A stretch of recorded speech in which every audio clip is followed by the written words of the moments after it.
Welcome.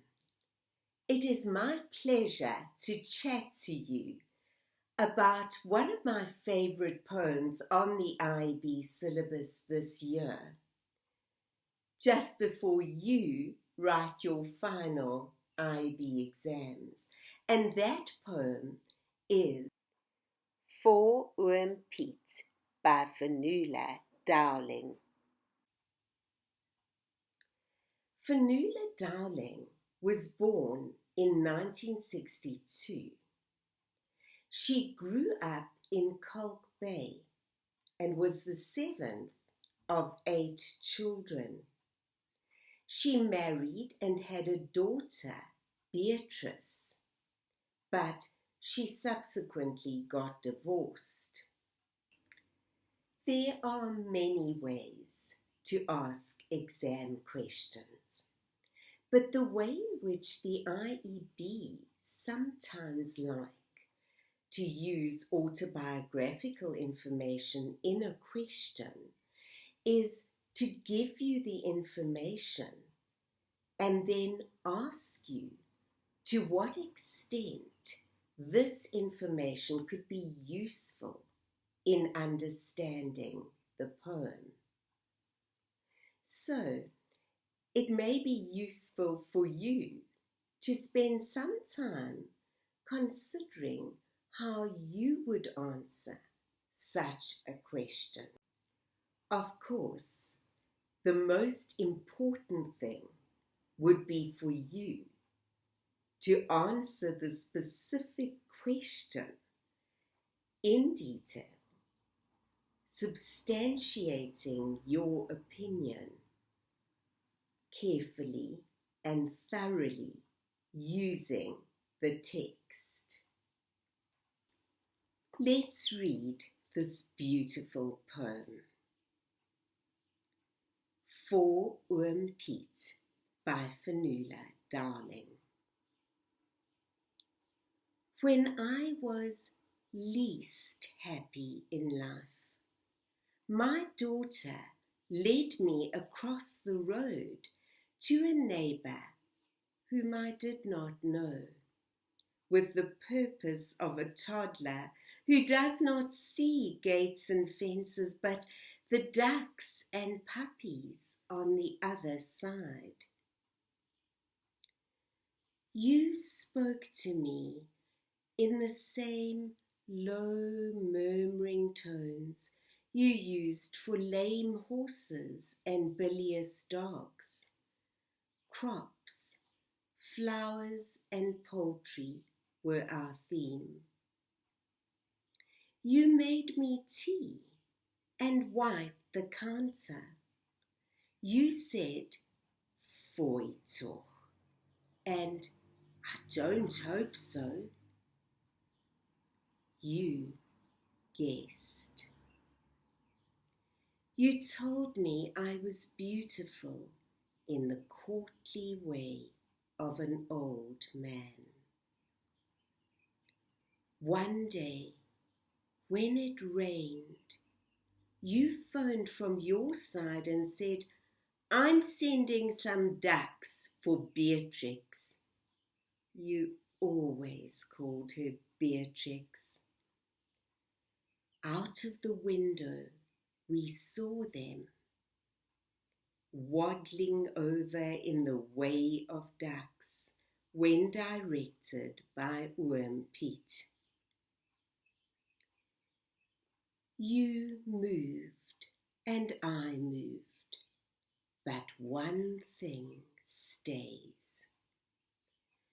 The sense of a rescue, somehow being saved. The title sums up this poem beautifully. For Oom Piet. This poem is dedicated to Oom Piet. It is the poet persona's tribute, her gift to the man, her neighbour, in return for his humanity, his empathy, and care for her at a time when she was at a low ebb in her life. The word oom is the Afrikaans word for uncle. Afrikaans people sometimes call people they're not related to oom or tannie as a sign of respect. Stanza 1 begins with a very personal tone, taking the reader into the persona's confidence. When I was least happy in life, my daughter led me across the road to a neighbour whom I did not know, with the sole purpose of a toddler who does not see gates and fences, but ducks and puppies on the other side. The alliteration in the repetition of the L sound slows down the pace. It is a gentle sound, as if to emphasize the mother automatically following her daughter across the road. Usually, the mother would lead her daughter across the road to keep her safe. Here, the roles are reversed. Ironically, the mother is the one who needs protection. The L also seems to emphasize the word least in least happy, conveying that the poet persona is at her nadir. The toddler, who does not see gates and fences, but only the ducks and puppies on the other side, captures the magic of innocent joys and pleasures, which can delight a child and also soothe a parent who is in emotional turmoil. In stanza 2, the focus shifts to Oom Piet and his kindness to all living creatures.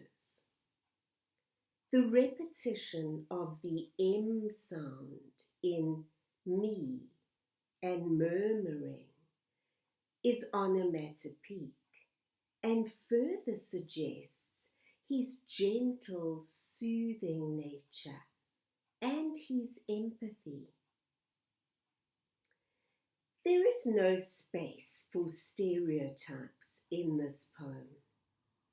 It is Oom Piet's humanity, his compassion and sympathetic attitude towards his young neighbour's pain that are the subject of the poem, and that lead to his being the recipient of this tribute for Oom Piet.